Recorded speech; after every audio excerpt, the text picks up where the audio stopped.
During the 90s, the stealth action genre was rapidly growing and thriving. The PlayStation saw the release of many great games in this genre. Many people would be quick to point to Metal Gear Solid for its cinematic storytelling, memorable boss fights, and engaging minute-to-minute action. But there were a handful of other titles that were on the same level of quality and deserved to be brought up just as much as MGS. Tenchu is a ninja-based stealth action game, allowing for freedom and exploration all wrapped in its fun gameplay. The very first Syphon Filter is another game that should be brought up more often. This title showed how a developer who made a lackluster experience with Bubsy 3D was able to turn it around by applying themselves to the stealth action genre. Syphon Filter 1 was a success and resulted in many sequels across the PS1, PS2, and PSP. Syphon Filter 2 is a perfect sequel, providing more and improving in every area. 3 lacked the engaging problem solving of the first 2 games, but it included a separate minigame mode that offered hours of entertainment. The Omega Strain was ahead of its time with a focus on online co-op play, but sadly the infrastructure was not there yet. The 2 PSP games were stellar handheld titles. There isn't a bad entry in this series, but for today, let's take some time to explore why you should play the very first Syphon Filter.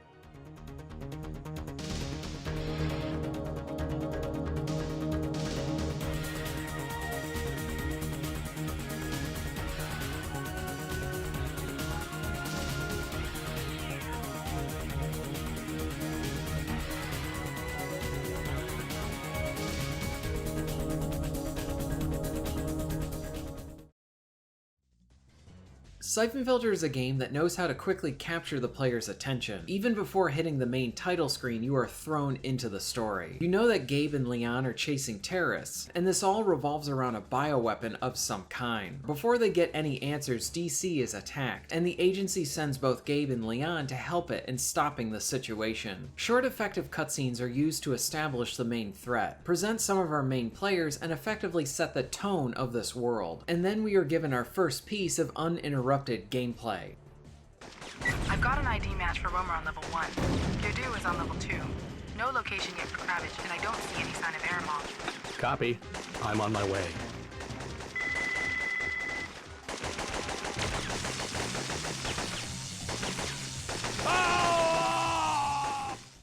Syphon Filter's introduction and first level is a strong one, and is a great example of how to hook the player right away. It provides the appropriate amount of cutscenes without the game getting bogged down in story, and not allowing the player to actually play the game. I absolutely love this first level, as it represents some of the very best that Syphon has to offer. Syphon Filter has a fun design where you enter one level, and more objectives are added on as you explore. This creates this feeling of new situations occurring while on mission, that Gabe needs to then shift his focus on the fly to handle them. It allows each level to have an element of mystery and unexpected tension, as you never really know what all of your objectives are at the start of a stage. In the first level, there's a few directions you can go in, but the game never explicitly handholds you to each location. Much of this is found through player exploration. This first level is a pretty good size and provides a nice variety in locations, as you are fighting in the open streets, back alleys, and down in the subways. What also makes this special is how you can choose to tackle any of these objectives, in whatever order you choose. This means that there isn't a part of this level that is artificially restricted to the player. 2 players can play the same level, and which order they choose will be very different depending on how they opted to tackle it. This sort of stuff gives the player a lot of ownership of the mission itself. Do you want to follow what appears to be the primary path, or do you choose to see what is behind the alley next to the starting area? Something you will hear me continually say about Syphon Filter is that yes, the game does look old, but much of the game's design has held up really well. Plus, the first level allows for some nice little moments of secrets, as you choose to try a direction and it actually leads to a new deadly weapon to use. All of this creates a very memorable first level and hooks the player very well.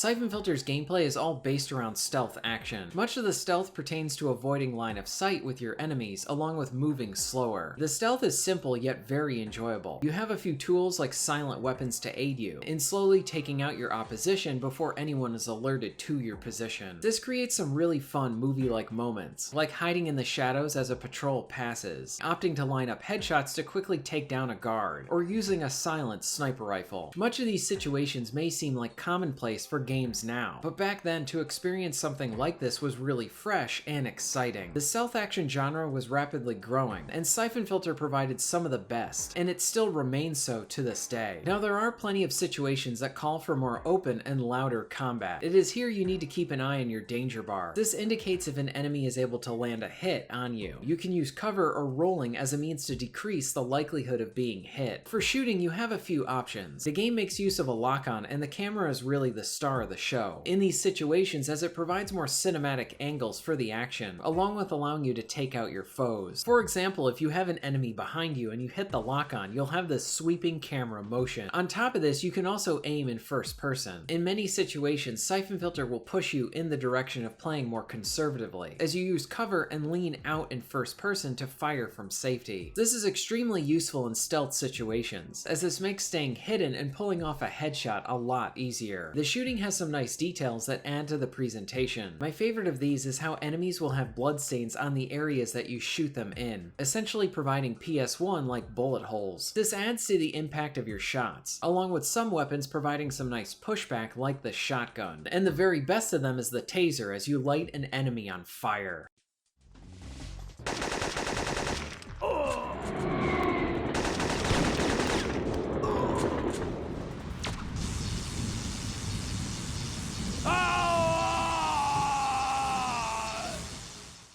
Levels have a nice mix of more open areas, set pieces, and stealth stages. The open levels do allow for some options in how you tackle them. For example, there is a late level in the game where you have two factions fighting each other, and you are caught in the middle. Now you can choose to engage everyone or time your movements to quickly get past them, and only directly engage when they spot you. This allows for a great amount of replay value for you to mess around with the stage, along with applying some of the fun cheat codes in this level. Now there are other levels like the snow base where you need to infiltrate this huge installation. Stealth is pushed on you here, but you can try and use open combat for a more direct approach. It is significantly harder this way, but the option is appreciated. Now there are some instant fail stealth sections, and this is where some of the data design comes into play, as these will probably be a source of frustration. They can also be rewarding as you manage to find the right paths and approaches to complete them. Set pieces provide some nice standouts as well. One awesome early stage is where you are chasing someone through a subway tunnel, and you need to chase your main target, battle henchmen, and dodge the trains at the same time. It is very short, but a memorable level. Other areas play with having interesting one-off situations. I love the stage set in the park. You have a limited amount of time to complete the mission. New interesting objectives pop up as you explore more, and it's all set at night in the rain. It has a wonderful atmosphere, along with providing a new element for you to contend with impaired vision. It is also a stage that really makes you love the in-game map. Syphon Filter has a general design of not hand-holding the player. This is not a game that explicitly tells you where to go and what to do. This is where the enjoyable exploration and problem solving comes into play. Even in the first level, the game doesn't point out all of the locations that you can go to, and it has plenty of smaller areas that you can easily miss on your first time passing through. Now to the game's credit, it sets this type of design up well in the first level, and wants you to carry that thought process throughout the entire game. Something that ends up being featured in even more areas of the sequel is the problem solving. One of my favorite examples of this is needing to get an elevator working, but it only works part of the way. Now if this was a modern title, it would handhold the player to shoot the elevator button to cause it to work properly, but the developers here provided some clues like sparks and the button malfunctioning to indicate that something isn't right. Figuring out to shoot the button to make the elevator to work is one of the most satisfying moments in this game. This type of situation puts you in the shoes of a spy, and you're actively doing actions that they would do in a film. In many cases, Syphon wants you to take in the environments and pay attention to the rooms you're fighting in, and rewards the player for it.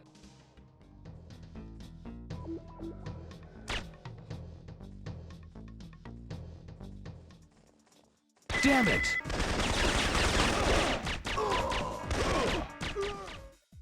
Memorable boss fights are a staple for the series, and there's some great ones in this first game. Early on, you have a fight with Gerdu, who is armed with a flamethrower. You cannot damage him from the front, and he can take you out in just one hit. The boss area is a circle with a bunch of pillars. Through experimentation, you need to use the pillars as cover, and manually aim for his backpack to defeat him. It takes some time to get a flow down, to quickly get a few shots off, and then move to safety. These boss fights are another highlight for Syphon. When it comes to the story, the narrative throws you in right from the start. You get the basics and know who the main players are and what your objective is. The introduction effectively immerses the player into this world. When it comes to the characters, they are likable and light on development. The story is more focused on plot, and while the development is not huge, characters like Gabe Logan and their respective voice actors instantly make these heroes iconic. So much so that I wish Gabe's voice didn't change for the PS2 entry. The writing is very entertaining and captures the cloak and dagger feel of a spy world. Now, like I mentioned before, Syphon Filter has many elements that feel timeless, but there are a few flaws to make note of as well. The most dated aspect of the game are the instant fail stealth stages. If you are seen in these parts, you fail the mission with no wiggle room. I do think that it would have been more fair to have a guard spot you and then need to hit an alarm before you actually failed. These sections feel like they needed better balancing and playtesting. The explosives in Syphon are really fun to use, but when they're used against you, they feel incredibly cheap. For example, some enemies have grenades and the blast radius is way too big, and they take you out in one hit. Another issue I have is towards the end of the game, practically every enemy had body armor, which means you need to go for those headshots to take them out. It requires you to play more exclusively with the manual aim. These enemies feel a bit overused in these sections. Now, even with these issues, Syphon is still a blast to play. Lastly, the soundtrack deserves to be mentioned. This is an example of a top-tier soundtrack, with plenty of iconic tunes. Here are a few tracks from the game.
Syphon Filter 1 is a special game and easily one of the best on the PS1. The series also does not get brought up enough considering how important it was for the stealth action genre. I always find it to be a breath of fresh air each time I come back to this title, or even other entries in the series. The first is a great game and provided a wonderful foundation for the whole series of games. Everything from the minute-to-minute gameplay, action, stealth situations, boss fights, and problem solving are all enjoyable. It is important to note too that this was made by a team that was looking to redeem themselves after their first game, while also making a game for a genre that was only just starting in the 3D space. And now in 2022, Syphon Filter 1 is becoming more accessible, with it being released on PSN and through the PS Plus Premium program. Trophies are even being added to the game, providing even more incentive to go back. My hope is that historical fans will be able to enjoy an old favorite again, and for new players to experience this wonderful game that helped pave the way for a genre. And maybe if Syphon can get enough new attention, Sony might even greenlight a sequel, so that we can finally see what happened after the last entry's cliffhanger. Now is the perfect time to play Syphon Filter. If you are interested in being notified of new videos, please hit the subscribe button and bell. And if you would like to support the channel and get early access to content, please check out my Patreon. All of the links will be at the end of this video and within the description. And thank you very much for watching.